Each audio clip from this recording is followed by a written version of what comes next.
here it comes, here it comes, here it comes. Here comes the sun, woman. Hello friends, this is the Sun Woman. Thank you so much for tuning into my channel for this month's new moon readings. The new moon is falling in the sign of Aquarius on January 28th, and so this reading is going to cover that time frame through to February 27th, the new moon in Pisces. I want to say happy birthday to all my fellow Aquarians. I'm also an Aquarius, Sun, Moon, and Mercury. So a lot of strong Aquarian energy there. Thank you so much to all my subscribers. Thank you so much to everyone who likes and shares the videos and who comments. I appreciate your energy that you put in, and I appreciate your loyalty to the channel. Now, this new moon in Aquarius really marks the beginning of 2017 in a lot of ways. You're going to be finding that the energy of 2016 is really going to be passing away. And with this new moon in Aquarius, you know, the ball gets rolling for what's going to be happening for us in this new year. Aquarius is the sign of the innovator, the sign of the humanitarian. You know, Aquarius pours out the waters of humanity, love, and peace. And justice in that, you know, as that water bearer. So in your own individual lives as well as in the world around us, you may see, you know, more of a quest for freedom, for independence, for the protection of your own rights, the protection of the rights of others. Many of you may be getting more involved in humanitarian causes for justice and peace and equality. So again, keep your eyes open for that in your life as well as, you know, what's going on around us in the world at large. Now, we're also in a period of eclipses, so it's eclipse season time again.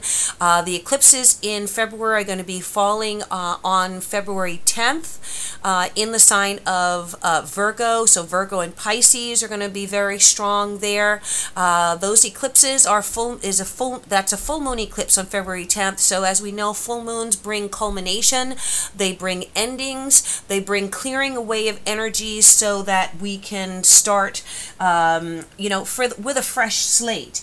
Now, you may find a lot of clearing away of the emotional baggage from the previous 6 months in your own life. Allow that to happen. Allow those closures to happen, because there are new and more resonant things coming through to you, and you don't want to have that baggage holding on to that and prevent those blessings from coming into you. All right. So we'll get more into that around the full moon. Hopefully, I'll be able to do full moon readings for you at that time.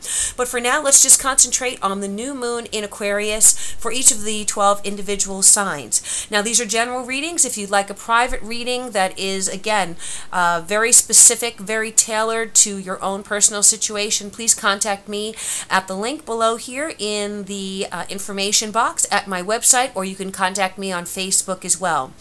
Thank you again for liking, sharing, and subscribing, and let's go ahead and take a look at the individual readings for the 12 signs.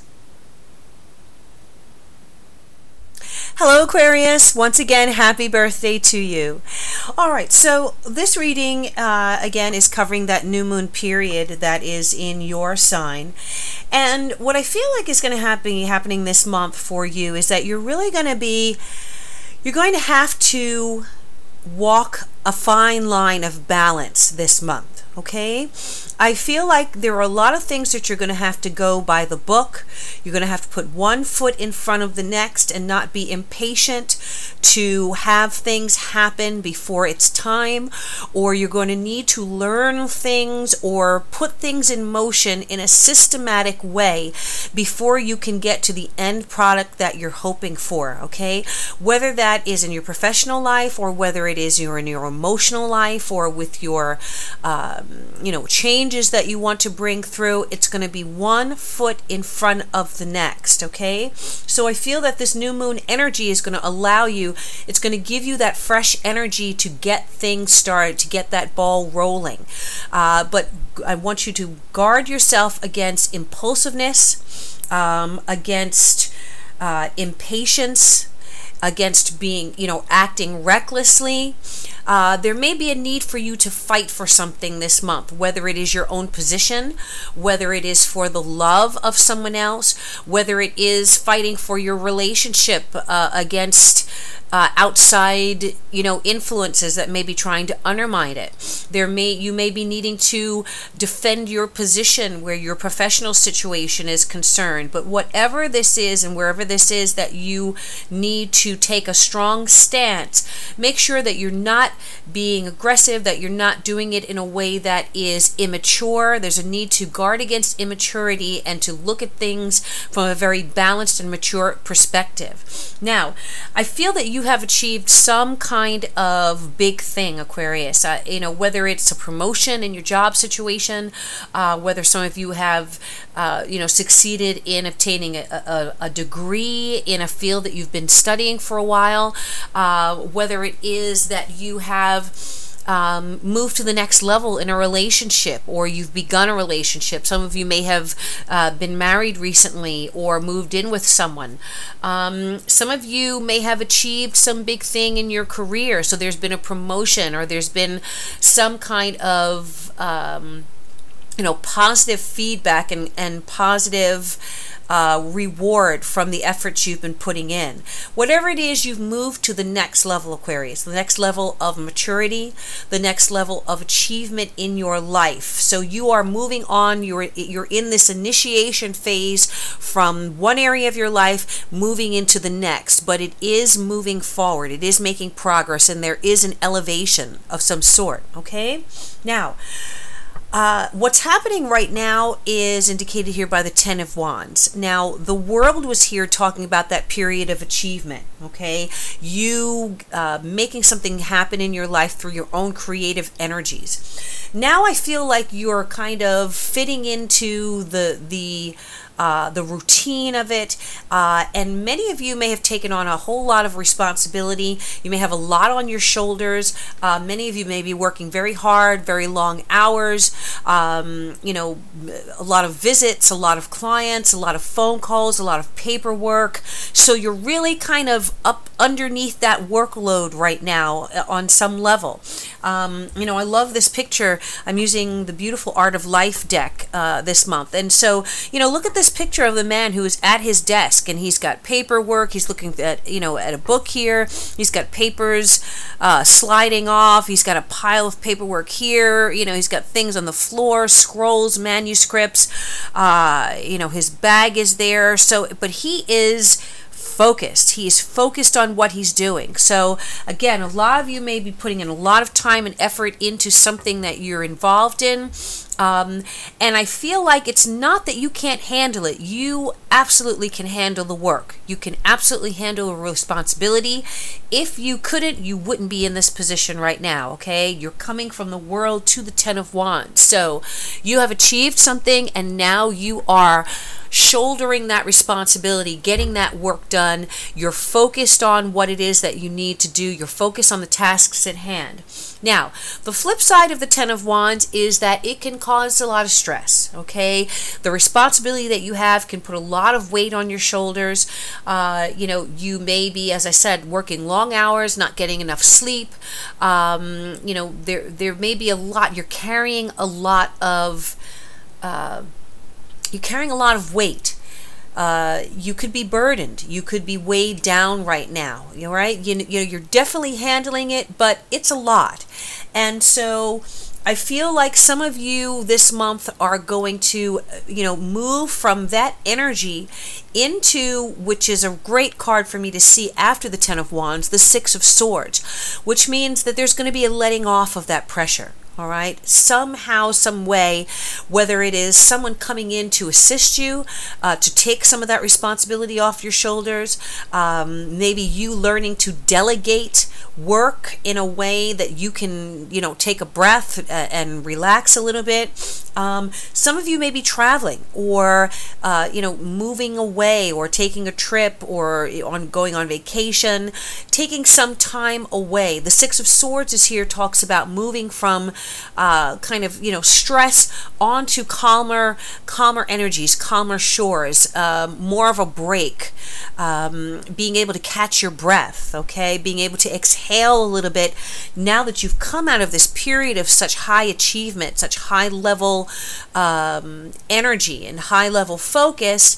What looks like is that by the end of February, that pressure is going to ease off for you, and I'm glad to see that, Aquarius, because you've earned it. Okay, you will have earned this break. Now, the Five of Cups is an interesting card that's coming up here in the midst of all of this, and this is coming up in your advice area, at the apex of the reading here.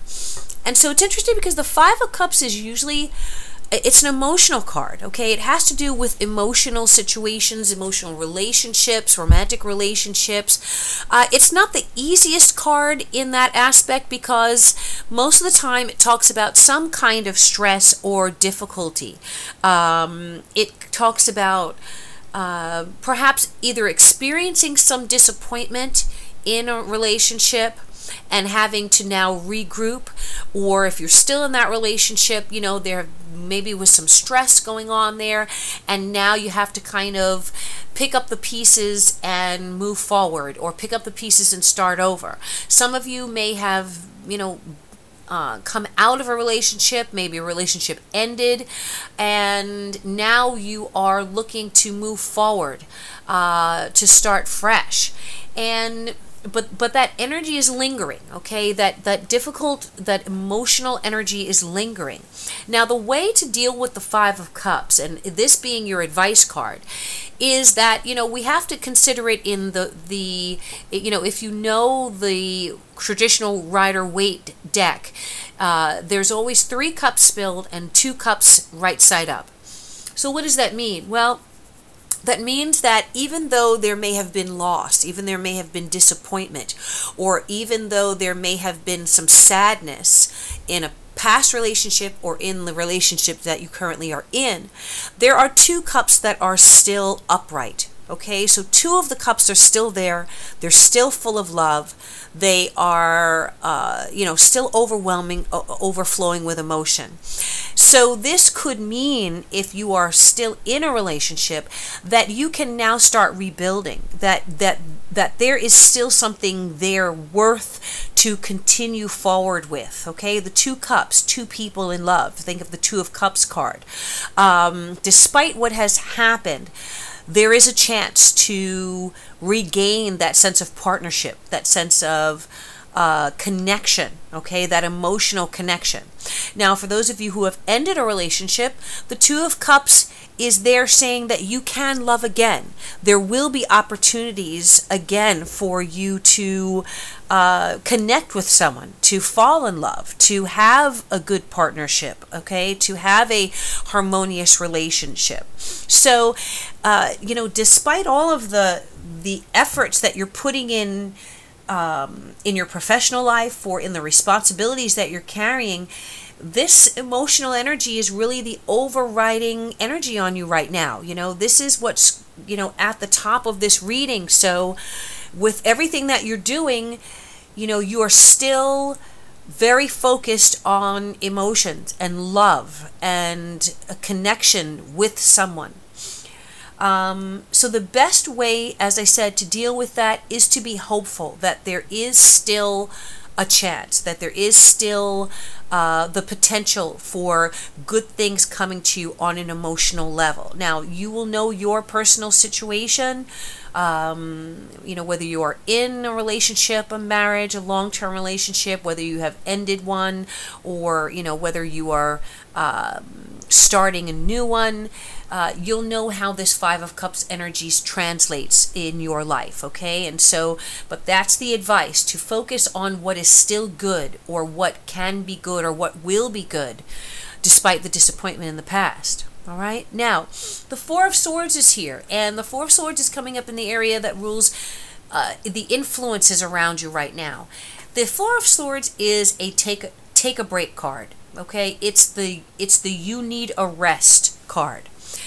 So whether it is you needing to get away from your desk, get away from your job, blow off some steam, take some time to meditate, go on a retreat. The Six of Swords is a travel card. So some of you, as I said, might be traveling to take a break, go on vacation, get away a little bit from all of this heavy responsibility that you have been carrying. Some of you may be in a relationship and you need time to get away with that person. You need time alone with them. Maybe with everything that's been going on in your professional life, you have not had that time to focus on your relationship, and that's caused some distress between the both of you. So there may be an opportunity for you to leave your desk, leave your job, spend that, time with your loved one, get away, reconnect, regroup, refocus on what's important to you, what's, what connects you, and leave the past behind. Okay, that's a big thing here. The need to, you're walking that tightrope, as I said earlier, between the past and the future, between what you have and what you want, between disappointments and happiness. So, but the only way you can get to where you want to be is moving one step at a time, all right, and doing it in a mature way. Not being reckless, not being impatient. Give yourself time to make adjustments, to heal, and to have some space to regain a sense of balance and a sense of, focus on what is important in your life and who is important as well. Okay? Now, the Seven of Wands is here, which is the obstacle. So, Seven of Wands to me is a bit of a conflict card. Where relationships are concerned, it can talk about having to defend yourself, defend your position, defend your feelings. Some of you, may have been dealing with distress with a partner, or, the loss of a partner, because you really always had to defend your actions or your beliefs. Maybe some of you have been striving so hard in your professional life that you've kind of had to defend your achievements, against the emotional stress that you've felt in the relationship. A partner saying, well, listen, you spend all the time at the office. We don't have time to connect. I don't see you. And so again, you may be feeling maybe a little attacked. Okay. Maybe a little, like you are on the defensive here. Now that's an obstacle coming up here. So whether it is you in a relationship, or whether it is even you having to defend your work against competitors, there may be people jockeying and vying for your job, for your position, maybe to undermine you, maybe to take what you've earned, take what you've achieved. So the obstacle here is that you need to stand up for yourself. Okay, you need to, let me say this in a different way. There is a need for you to stand up for yourself and for your rights. Now, the obstacle is that you may do it in a way that does not communicate things in an effective way. Okay, so in other words, instead of fighting, instead of arguing, instead of being on the defensive, you need to find a way to communicate your feelings, to communicate, how you feel about what you've achieved, or communicate the way you feel about a partner in an effective way that is going to be, that they'll receive the information well, okay? That you're not going to react in a defensive way, all right? That you're not going to fight fire with fire. There's definitely a need to be patient and to be careful. And yes, you may have to defend yourself, but you can do it in a way that doesn't undermine or insult or injure your partner. Or if you are in a professional situation, there's a way to defend your position, your achievements, the work that you've done without alienating your boss or your supervisor. There's a way to show what you have achieved without feeling like you're being attacked, or react in a way that's going to make it seem like you're immature or that you are overly emotional, okay? So find a way to stand up for yourself, but in a way that is not going to alienate someone who is important in your situation, whether it is in your emotional life, your family life, okay, it could be a relative, or even your professional life, people that you have to work with, work under, people whose influence is strong on your achievements or your daily, the work that you do, all right? And it's interesting because the message on this card, the Seven of Wands, is life is not a matter of holding good cards, but of playing a poor hand well. So face it, we're not always going to have things exactly the way we want them. We're not always going to have the most optimal conditions or the most optimal situations. We're not always going to have everybody agreeing with us or wanting to support us. And sometimes we're going to have to deal with difficult people or deal with emotional situations. But it's the way that you do it, the way that you play that hand, that will make all the difference in the outcome for you. Okay, whether you're on this tightrope, so whether you fall off or whether you stay on, whether you go forward or whether you go backward, is going to depend very much on the way that you handle yourself and your situation. Okay, so again, take advantage perhaps of that Four of Swords energy to take some time out to really make up a game plan, to meditate, to focus, to think before you speak, to think before you act, and that's going to help you do things in a way that is going to promote your interest, support your feelings, support the work that you're doing, and get people behind you. And I say that because the Six of Pentacles is coming up in the outcome here, all right? Six of Pentacles is a card about support.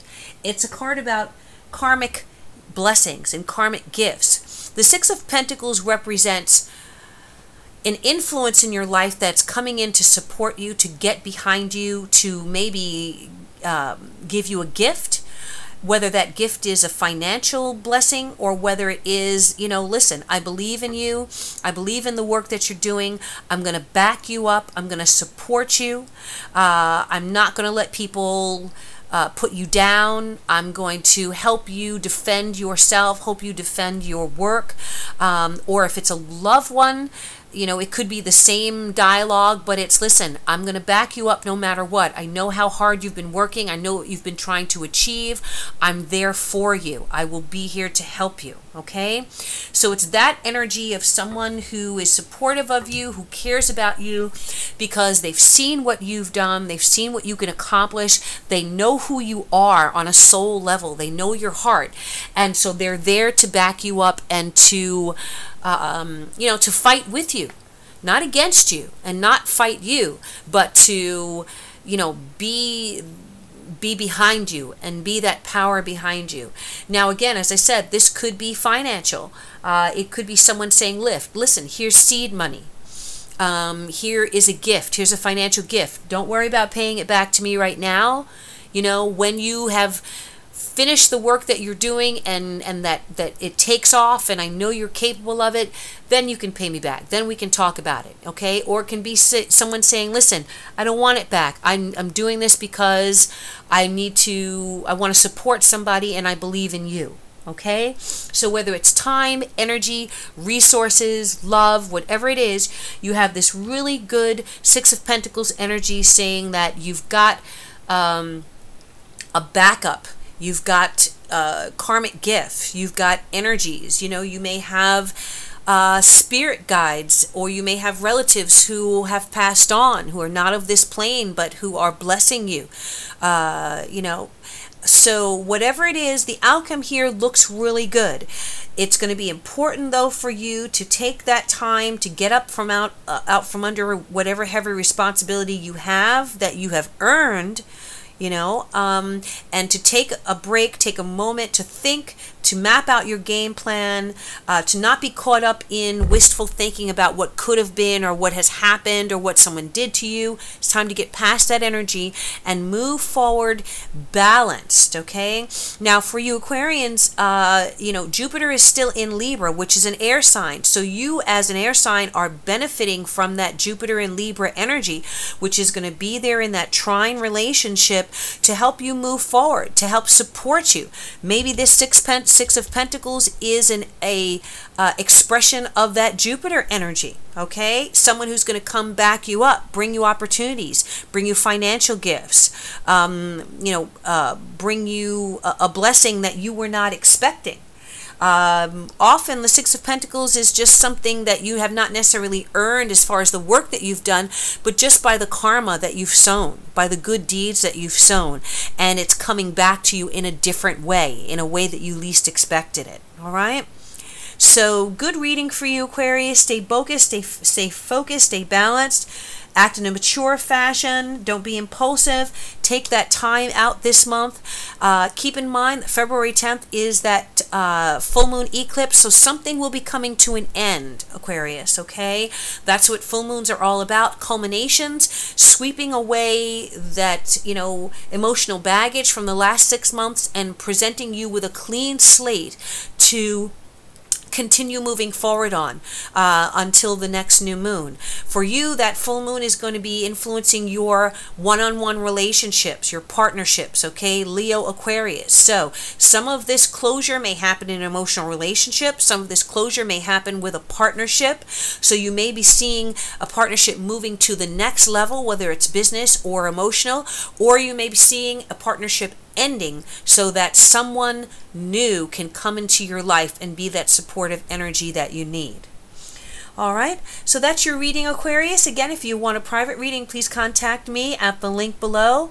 I thank you again for tuning in, and I wish you all good things. Happy birthday again. Have a blessed birthday month and a wonderful year, and I bid you namaste.